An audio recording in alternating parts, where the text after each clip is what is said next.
Bayangkan Pak, betapa tidak adilnya pemerintah dalam mengelola air. Masyarakat kekeringan banyak dan krisis air itu sedang terjadi. Dan mengupas mohon izin Bapak, mohon izin supaya jelas semua.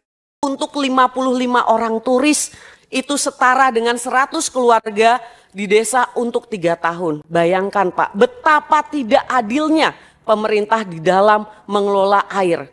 Masyarakat kekeringan banyak dan krisis air itu sedang terjadi. Mengenai krisis air, kelangkaan air dan ketidakadilan pengelolaan air bagi masyarakat Indonesia. Itu catatan saya. Yang pertama terkait dengan sumber daya air. Lalu yang kedua Pak, ini juga saya pikir tidak kalah menyita perhatian masyarakat, yaitu adalah mengenai Dijen Perumahan. Pagu indikatif tahun anggaran 2025 untuk Dijen Perumahan senilai 4,53 triliun dari yang diusulkan senilai 21 triliun. Kegiatan prioritasnya antara lain adalah pembangunan rumah susun, rumah khusus, PSU, perumahan dan BSPS.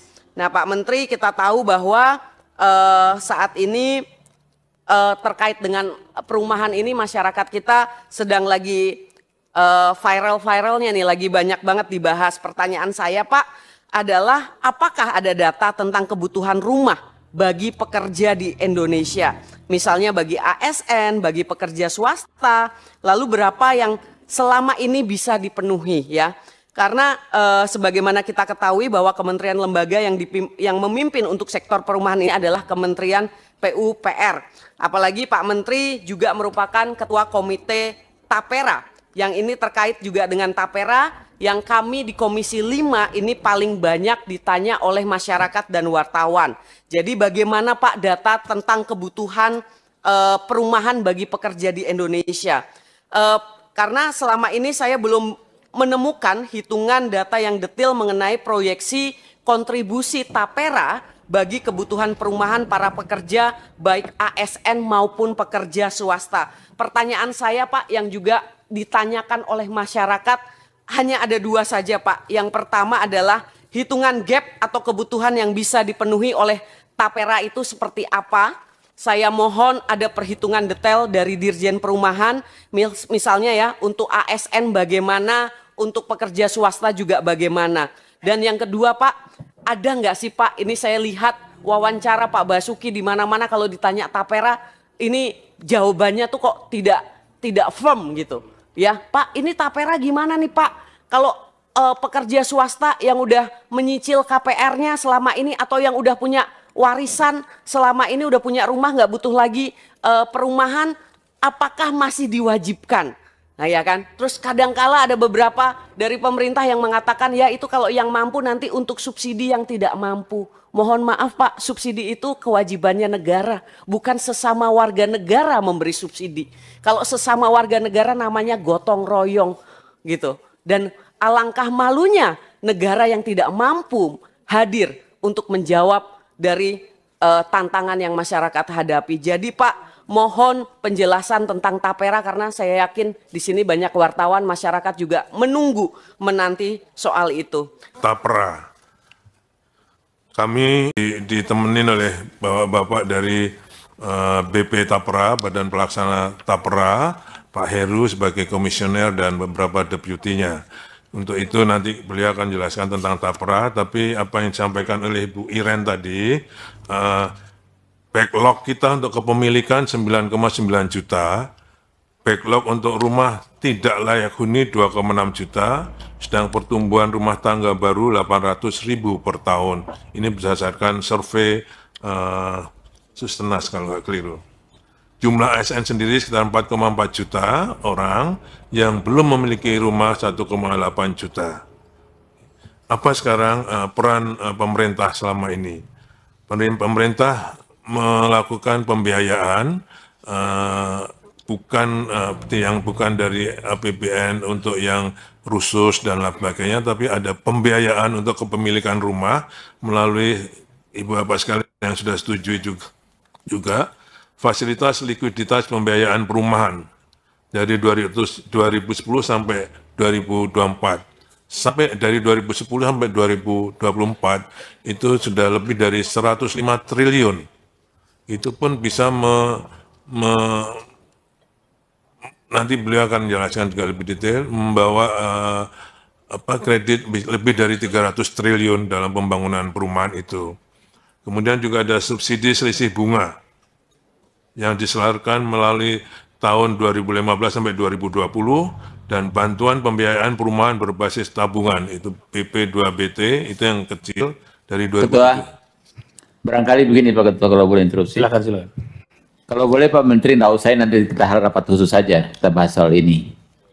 Nanti penjelasannya kita rapat bahas kan agak panjang persoalannya ini karena banyak masalah yang kita harus hadapi tentang ini Pak. Oke. Terima kasih Pak Ketua. Baik, saya setuju Pak. Untuk terkait tapera Pak Menteri, kami akan agendakan khusus mungkin nanti. Pak Ketua tidak detail tapi secara umum sehingga bisa diketahui apa itu tapera. Mungkin. Oke, sebentar.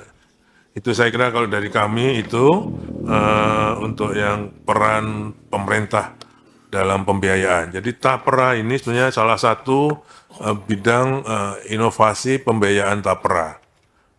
Ya kan? Kalau itu untuk itu Pak Heru silakan sebentar Pak Heru, mohon izin Bapak, mohon izin supaya jelas semua nanti di luar juga. Jadi begini Pak, saya non sewu Pak Menteri, ya, saya rasa soal tapera ini sudah menjadi ramai. Penjelasan Bapak pun tidak menyelesaikan persoalan sekarang.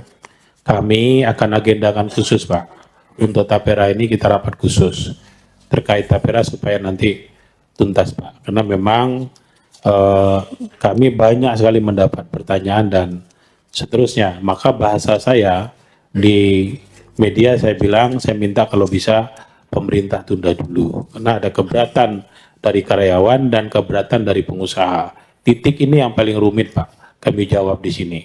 Yang mau dipotong keberatan, yang dibebani pemotong pun keberatan. Titik temu ini menurut saya yang harus dicarikan jalan keluarnya dulu. Oleh karenanya kami nanti akan mengundang dulu semua pihak Pak. Ya, kayak merapat dulu nanti kita undang dunia usaha, kita undang mungkin perwakilan para buruh, baru nanti kita undang teman-teman dari tapera. Saya rasa itu barangkali jalan keluarnya Pak Menteri. Non sewu Pak Menteri, mohon izin ya. Jadi mohon izin saya sepakat dengan Pak Ridwan, ini nanti saja kita dengarkan penjelasan soal tapera ini setelah beberapa tahapan nanti kami lakukan. Silakan Pak Menteri dilanjut. Oke, terima kasih Bapak Pimpinan dan Ibu Bapak Anggota yang terhormat. Kemudian yang lain-lain saya kira tentang yang banyak kan tadi kan